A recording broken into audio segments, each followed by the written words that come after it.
جن لوگوں نے اس چینل کو سبسکرائب نہیں کیا وہ جلدی سے اس چینل کو سبسکرائب کر لیں۔ میں سمجھ گیا مامی دودھ لے آئی ہیں۔ ٹاول کو کمر سے باندھتے ہوئے میں باتھ روم سے نکلا ہی تھا کہ لائٹ چلی گئی اور اچانک سے اندھیرا ہو گیا۔ اس وقت کمرے میں مامی اور میں اکیلے تھے تو مجھے شرارت سوچی۔ میں چپ چاپ ان کی طرف بڑھا۔ اندازے سے چلتے ہوئے میں ان سے ٹکرایا تو میں نے انہیں اپنے ساتھ لگا لیا اور ایک ہاتھ ان کے سر کے پیچھے رکھتے ہوئے ان سے باتیں کرنے لگا۔ مامی اچانک سے گھبرا گئیں۔ ایک تو لائٹ بند تھی، دوسرا میرا ایسے اچانک سے قریب آنا۔ پہلے تو وہ کچھ دیر بت ہی بنی رہیں، مگر پھر آہستہ آہستہ میری باتوں کا جواب دینے لگیں۔ میں پتہ نہیں کون سی دنیا میں پہنچ گیا تھا۔ مائرہ مامی میرے ساتھ لگے ہوئے میری باتوں کا جواب دے رہی تھیں اور کچھ نہیں کر رہی تھیں۔ میں نے ان کو مزید اپنے ساتھ لگا لیا۔ مجھے وہ کانپتی ہوئی محسوس ہوئیں۔ میں نے ان سے پوچھا، شیرو کیا ہوا؟ آپ کانپ کیوں رہی ہیں؟ کیا اچھا نہیں لگا؟ مامی نے میری بات کا کوئی جواب نہیں دیا اور مجھ سے خود کو چھڑوا کر بھاگ گئیں۔ اندھیرے کی وجہ سے بس دروازے کا کھلنا ہی پتہ چلا اور ان کا باہر نکلنا۔ میں سمجھ نہیں پایا کہ انہوں نے ایسا کیوں کیا۔ خیر میں وہیں بیڈ پر بیٹھ گیا۔ کچھ ہی لمحات میں لائٹ آ گئی اور بیڈ کے سائیڈ میں پڑا دودھ کا گلاس اٹھا کر میں نے پہلے گرم گرم دودھ پیا۔ دودھ ختم کر کے میں اپنے لیے کپڑے نکالنے لگا۔ آئی ایم سوری، مجھے پتہ نہیں تھا۔ یہ آواز شمائلہ باجی کی تھی جو اپنی آنکھوں پر ہاتھ رکھے بول رہی تھیں۔ میں اس وقت صرف ٹاول لپیٹے ان کے سامنے کھڑا تھا اور وہ مجھ سے نظریں چرا رہی تھیں۔ شیرو کوئی بات نہیں باجی، وہ میں بس کپڑے پہن رہا تھا۔ شمائلہ باجی نے ہاتھ ہٹا کر ایک بار پھر مجھے دیکھا اور ان کی نظریں اس بار میرے اوپر جم گئیں۔ میں نے جلدی سے اپنی ٹی شرٹ پہنی اور ٹراؤزر پہننے لگا تو مجھے اس بات کا دھیان ہی نہیں رہا کہ میں نے نیچے کچھ نہیں پہنا۔ ٹراؤزر پہنتے وقت جلد بازی میں ٹاول نیچے گر گیا۔ میں نے تو جلدی سے ٹراؤزر چڑھا لیا پر شمائلہ باجی کی نظریں مجھ پر تھیں۔ شیرو آئی ایم سوری، وہ غلطی سے۔ شمائلہ کوئی بات نہیں، اٹس اوکے۔ اتنا کہہ کر وہ کمرے سے باہر نکل گئیں۔ میں نے بھی جلدی سے خود کو ٹھیک کیا اور پھر نیچے چلا گیا۔ سب کے ساتھ بیٹھ کر میں بھی بات چیت کا حصہ بن گیا۔ رات کو ساتھ میں کھانا کھایا اور پھر کل کی طرح اپنی اپنی جگہ سونے چلے گئے۔ نکہت خالہ سے میری آج سارا دن بات نہیں ہوئی تھی کیونکہ آج میں زیادہ ٹائم گھر نہیں تھا اور جتنا وقت گھر پر تھا خالہ کام میں لگی رہیں۔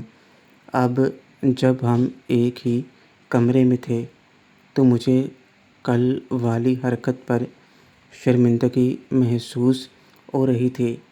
پتہ نہیں خالہ کیا سوچ رہی ہوں گی میرے بارے میں۔ میں چپ چاپ آج اپنے بستر پر لیٹ گیا۔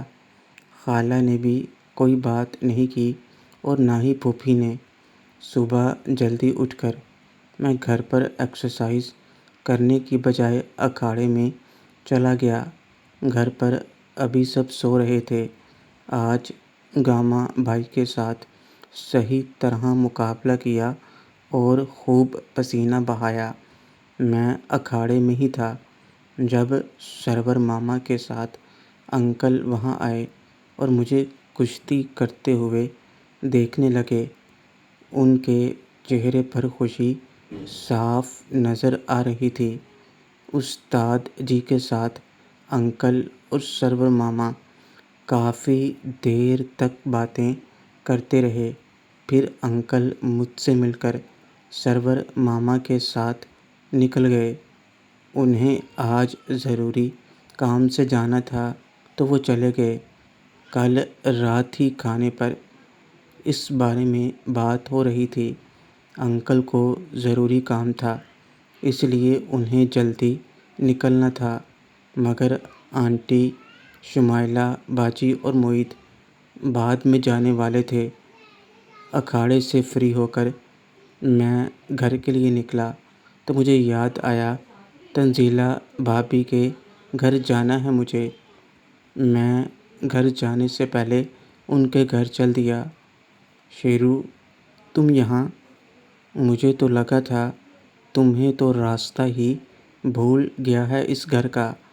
تنزیلہ بھابھی کی ساس نے دروازہ کھولا تو مجھے سامنے دیکھ کر انہوں نے تھوڑے روکھے انداز سے مجھے کہا، شیرو، آداب تائی جان۔ میں راستہ کیوں بھولنے لگا بھلا؟ آپ ہی راستہ بھول گئی ہیں شاید، اسی لیے اب آتی نہیں ہماری طرف۔ آنٹی پہلے اندر آؤ، ساری باتیں یہیں کرنی ہیں کیا؟ میں آنٹی کے ساتھ اندر چلا آیا۔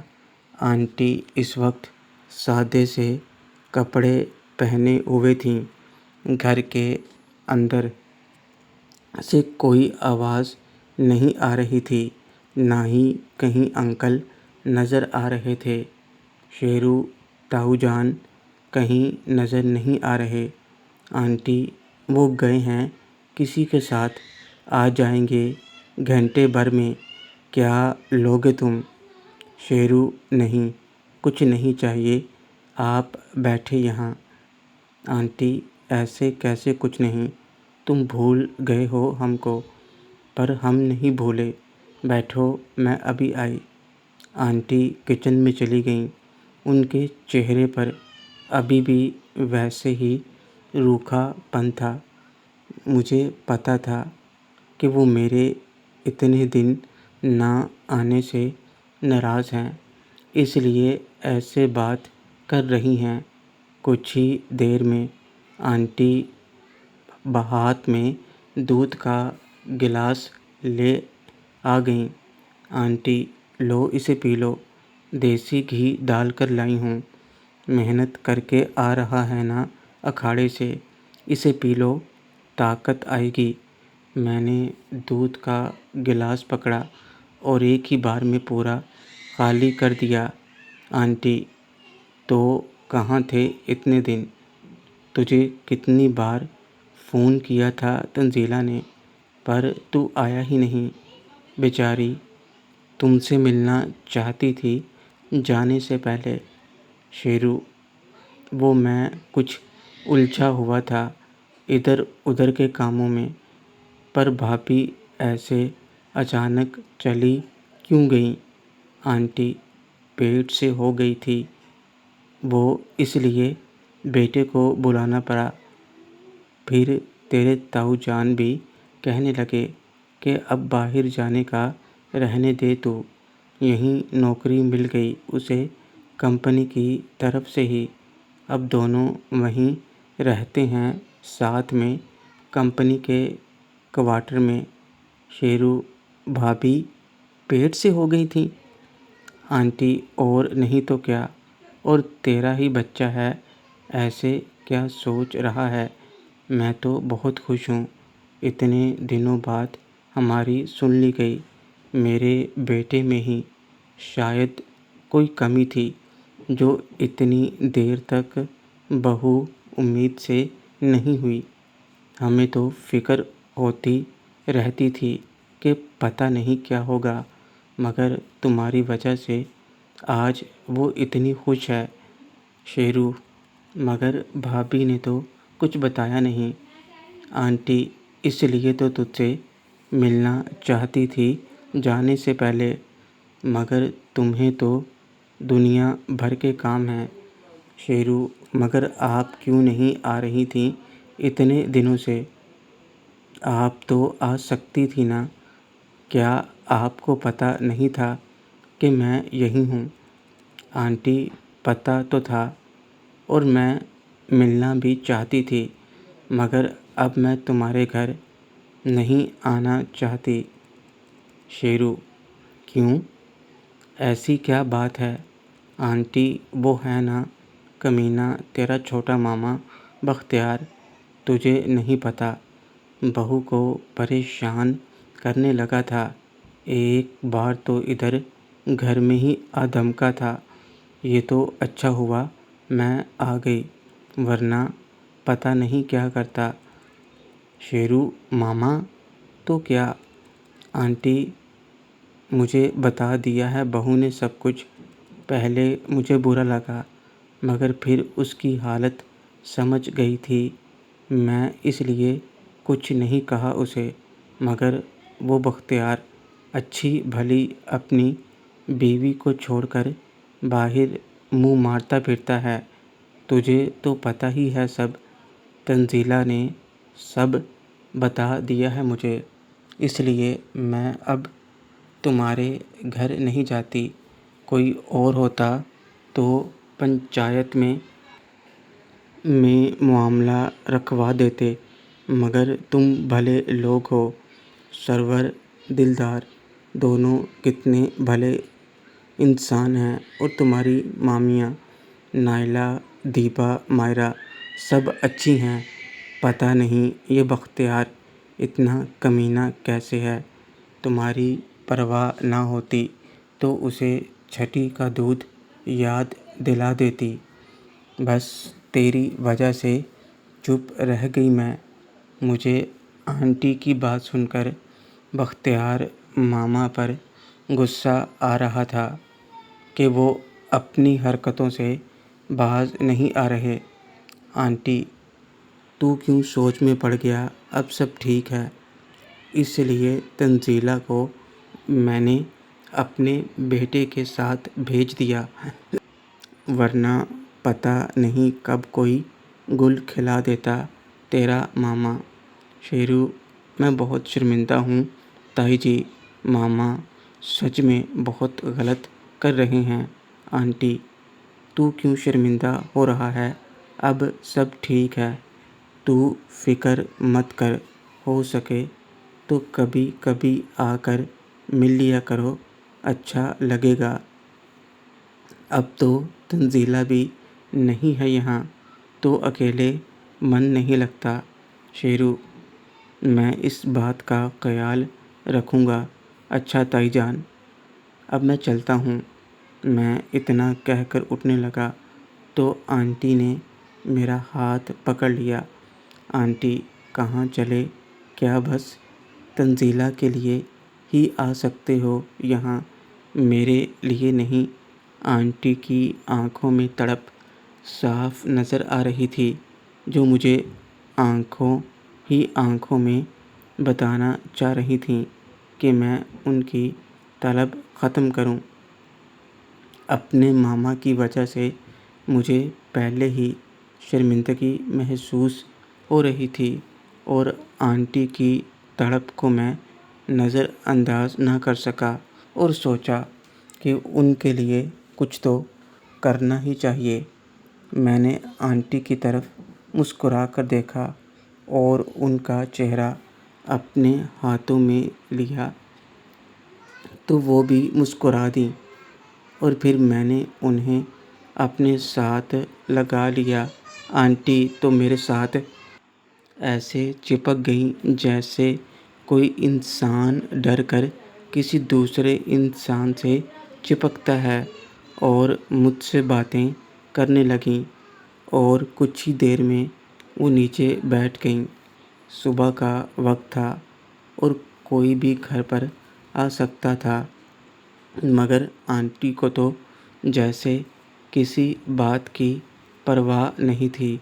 آنٹی، میرا شیر مجھے کتنا تڑپاتا ہے، اب کیا دیکھ رہا ہے؟ جلدی کر، اس سے پہلے تیرے انکل آ جائیں۔ یہ کہہ کر آنٹی مجھ سے ناراض ہو کر صوفے پر دوسری طرف منہ کر کے بیٹھ گئیں، اور پھر میں ان کی ناراضگی دور کرنے لگا۔ آنٹی آنکھیں بند کیے کہہ رہی تھیں، میرے لال، میں تجھ سے کبھی ناراض نہیں ہو سکتی۔ میں جب بھی تجھ سے ناراض ہوں تو مجھے ایسے ہی منایا کر۔ میری ہڈیوں میں اتنی جان نہیں ہے بیٹا، تھوڑا ترس کھا مجھ پر۔ شیرو، ابھی آپ بوڑھی کہاں ہو؟ تائی جان، ابھی تو آپ پوری جوان ہو، ابھی تو آپ کئی لڑکوں کو پاگل کر سکتی ہو۔ اس کے بعد میں ان کی دھجیاں اڑانے لگا کہ باہر سے دروازہ کھٹکھٹایا کسی نے۔ آنٹی مر گئی، لگتا ہے تیرے انکل آ گئے۔ جا بیٹا، جا کر دروازہ کھول۔ میں جلدی سے خود کو ٹھیک کیا اور دروازہ کھولنے چلا گیا۔ سامنے انکل مجھے دیکھ کر بہت خوش ہوئے اور اپنے گلے لگا لیا۔ پھر ہم دونوں اندر آئے۔ انکل، اور کیسے ہو بیٹا؟ یہ تو نے بہت اچھا کیا جو اس وقت ملنے آ گیا، ورنہ بعد میں تو ٹائم نہیں ملتا۔ تیری تائی کہاں ہے؟ نظر نہیں آ رہی۔ ارے سنتی ہو، کہاں ہو؟ تائی یہی ہیں تاؤ جی، ابھی مجھے دودھ دے کر گئی تھیں، شاید باتھ روم میں ہوں گی، آپ بیٹھیں۔ کچھ دیر بعد آنٹی باتھ روم سے نکل کر آ گئیں اور ہمارے ساتھ ہی باتیں کرنے بیٹھ گئیں۔ ان کے چہرے پر کہیں بھی درد کے آثار نہیں تھے، بلکہ چہرے پر سکون نظر آ رہا تھا۔ کچھ دیر میں وہاں دونوں کے ساتھ بیٹھ کر باتیں کرتا رہا اور پھر ان سے اجازت لے کر گھر کی طرف چل دیا۔ آنٹی نے مجھے پھر آنے کا کہا۔ آنٹی کی ناراضگی تو دور ہو گئی تھی، لیکن مجھے سکون نہیں ملا تھا۔ خیر، اب کیا بھی کیا جا سکتا تھا، مگر اب میرے دماغ میں بختیار ماما کی حرکت گھوم رہی تھی۔ مجھے ان پر غصہ آ رہا تھا۔ مجھے لگا کہ اس معاملے میں مجھے مائرہ مامی سے بات کرنی چاہیے، اس لیے میں جلدی سے گھر پہنچ گیا۔ گھر پہنچا تو وہاں سب ناشتہ کر رہے تھے۔ آنٹی، موہت اور شمیلہ باجی تیار تھے جانے کے لیے۔ ناصرہ باجی نظر نہیں آ رہی تھیں، شاید وہ بھی انکل کے ساتھ چلی گئی تھیں، پر ان کی کار کھڑی تھی اور انکل کی نہیں۔ نائلہ، آگے تم کہاں چلے گئے تھے؟ جاؤ، جلدی جا کر تیار ہو کر آؤ، پہلے ناشتہ تیار ہے۔ مامی نے مجھے تیار ہونے کو بول دیا اور خود سب کو کھانا لگانے لگیں۔ سرور ماما بھی وہاں ناشتہ کر رہے تھے۔ میں پہلے اپنے کمرے میں گیا اور جا کر نہا کر تیار ہو کر نیچے آ گیا۔ تب تک جو کھانا کھا رہے تھے وہ فری ہو چکے تھے۔ اب باری تھی ان کی، جو ناشتہ بنانے یا لگانے میں لگی ہوئی تھیں، یعنی مائرہ مامی، دیپا مامی، آنٹی، نائلہ مامی اور مہرین۔ میں جا کر بیٹھا تو مہرین میری بغل میں اور دوسری طرف نائلہ مامی بیٹھی تھیں۔ نائلہ: اتنی دیر کہاں لگا کر آئے ہو؟ شیرو: وہ تنزیلہ بھابھی کی طرف چلا گیا تھا۔ کل رات تاؤ جان ملے تھے، وہ گھر آنے کو بول رہے تھے۔ مائرہ: تنزیلہ بھی اچانک سے چلی گئی؟ چلو اچھا ہے، اب اپنے شوہر کے ساتھ ہے۔ اب مائرہ مامی کو میں کیا بتاتا سب کے سامنے کہ وہ اچانک کیوں چلی گئی؟ شیرو: مامی، ناصرہ باجی نظر نہیں آ رہیں؟ کیا وہ بھی چلی گئیں انکل کے ساتھ؟ نائلہ: ہاں، شاید کوئی ضروری میٹنگ میں جانا تھا تو اس لیے ناصرہ کو بھی جانا پڑا۔ مائرہ: بیچاری کا دل تو نہیں تھا جانے کا، دیکھا نہیں کیسے اداس ہو گئی تھی جانے کی بات پر، اس کا اب یہاں دل لگتا ہے۔ زرینہ: کیا بات ہے، میری بیٹی کے چرچے ہو رہے ہیں، یہ گرم گرم پراٹھا لے۔ نائلہ: ہم بس یہی بات کر رہے تھے کہ ناصرہ کا اب یہاں دل لگنے لگا ہے، کہاں پہلے تو آتی ہی نہیں تھی۔ زرینہ: ہاں، میں نے بھی دیکھا ہے، یہاں آ کر وہ خوش رہتی ہے، مگر اب زیادہ دن تو نہیں رہے گی۔ اس کے ابو کا فون آیا تھا، لڑکا دیکھ لیا ہے ناصرہ کے لیے کوئی۔ نائلہ: سچ؟ باجی یہ تو بہت اچھی بات ہے، بھیا جی سے کہہ دینا۔ لڑکا ناصرہ کے حساب سے ہونا چاہیے، کوئی ایرا غیرا ہو تو یہ رشتہ میں نہیں ہونے دوں گی۔ زرینہ: تو خود ہی دیکھ لے، مجھے بھی کہاں پتہ ہے ابھی کچھ، کل شام کو ہی بول رہے تھے کہ لڑکا دیکھا ہے، ان کے ساتھ ہی بینک میں سرکاری نوکری کرتا ہے۔ ابھی میری زیادہ بات نہیں ہوئی، آج شہر جا رہی ہوں، کل تک دیکھ لوں گی کہ لڑکا کیسا ہے، پھر تم سب کو بھی بتا دیں گے۔ ابھی ناصرہ سے کوئی بات نہ کرنا کوئی بھی۔ مائرہ: آپ فکر نہ کرو، پہلے لڑکا دیکھ کر تسلی کر لو، پھر ناصرہ کو بتائیں گے۔ میں خالہ کی بات سن کر بہت خوش ہو رہا تھا۔ ناصرہ باجی کی بھی شادی کی عمر تھی اور ان کی سب سہیلیاں تقریباً شادی شدہ تھیں۔ ناصرہ باجی ایک پرفیکٹ لڑکی تھیں، مگر ان کی اب تک شادی نہیں ہوئی تھی۔ اب وہ بھی اپنی جاب میں اچھی طرح سیٹ تھیں اور شادی میں اب دیر ہونے کا کوئی مطلب نہیں تھا۔ ناشتہ کرنے کے بعد موہت نے ناصرہ باجی والی کار نکالی اور اپنا سامان رکھ کر تیار ہو گیا۔ آنٹی اور شمائلہ باجی باری باری سب سے ملے، زرینہ خالہ بھی ساتھ جانے کے لیے تیار ہو گئیں۔ سب سے ملنے کے بعد آنٹی اور شمائلہ باجی نے باری باری سے مجھے گھر آنے کو کہا اور پھر خالہ کو ساتھ لے کر وہ چل دیے شہر۔ مجھے آج شہر جانا تھا کیونکہ میں نے سوچ لیا تھا کہ کچھ بھی ہو پہلے ریما سے بات کرنا ضروری ہے، میں اسے اور دکھی نہیں کرنا چاہتا، اس لیے میں اپنے کمرے میں جا کر تیار ہونے لگا۔ مائرہ: کہاں جا رہے ہو؟ میں کپڑے بدل کر تیار ہو گیا تھا، اتنے میں مائرہ مامی کمرے میں آ گئیں۔ مجھے بھی ان سے بات کرنی تھی پر وقت نہیں مل رہا تھا سب کے رہتے۔